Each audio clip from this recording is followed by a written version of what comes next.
One day, a king heard about the Buddha and his teachings. He was curious and wanted to meet him. He sent a messenger to invite the Buddha to his palace. The Buddha accepted the invitation and went to the palace with his disciples. The king welcomed him and offered him a seat. He asked him many questions about his life, his enlightenment, and his doctrine. The Buddha answered all his questions with clarity and wisdom. He explained the Four Noble Truths, the Eightfold Path, and the Law of Karma. He spoke of suffering and its causes, of happiness and its sources, and of liberation and its methods. The king was impressed by the Buddha's words and felt a sense of peace and joy in his heart. He said, "You are truly a great teacher and a benefactor of mankind. I wish to become your follower and to learn more from you."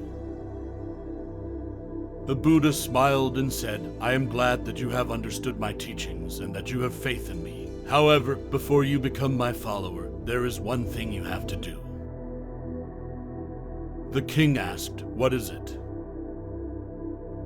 The Buddha said, "You have to give up your anger and your violence. You have to stop waging wars and oppressing your people. You have to rule with justice and compassion. You have to protect the lives and the rights of all beings." The king was shocked and angry. He said, "How dare you tell me what to do? You are a mere monk, a homeless wanderer. You have no authority over me. You have no idea how hard it is to be a king.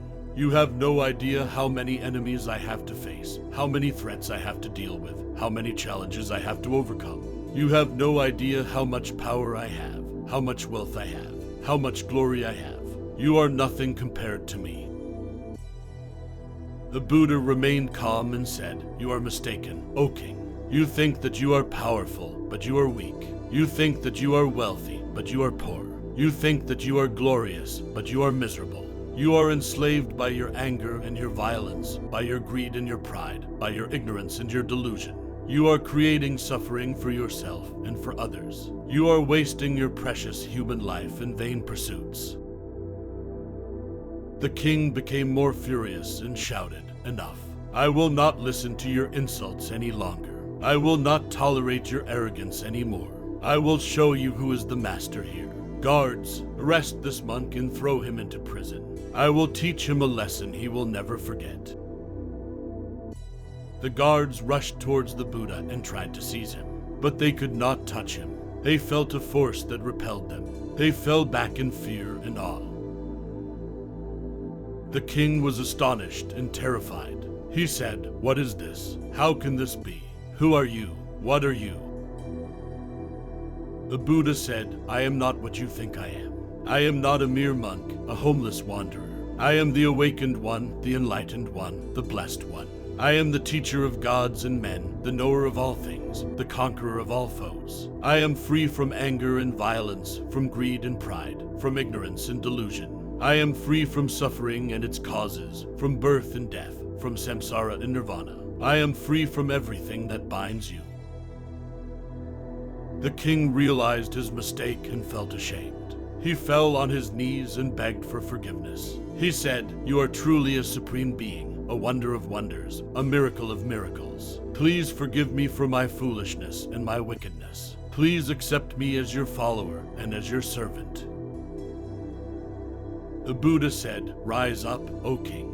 There is nothing to forgive or to accept. There is only something to understand and to practice. If you understand my teachings and practice them sincerely, you will become free from anger and violence, from greed and pride, from ignorance and delusion. You will become free from suffering and its causes, from birth and death, from samsara and nirvana. You will become free from everything that binds me." The king thanked the Buddha and became his follower. He learned to overcome his anger and his violence, his greed and his pride, his ignorance and his delusion. He learned to rule with justice and compassion, to protect the lives and the rights of all beings. The moral of the story is anger and violence are like fire that burns ourselves and others. We should not let them consume our minds, but rather practice calmness and nonviolence to extinguish them. I hope this video inspired you and taught you something valuable. If it did, I kindly invite you to support my YouTube channel. Please show your support by liking, commenting, and sharing this video with your friends. And make sure you subscribe to my channel for more motivational stories with moral. Your support means a lot to me, and it helps me create more content like this. I update new videos every day, so click the bell icon to stay updated. Thank you for watching and have an amazing day.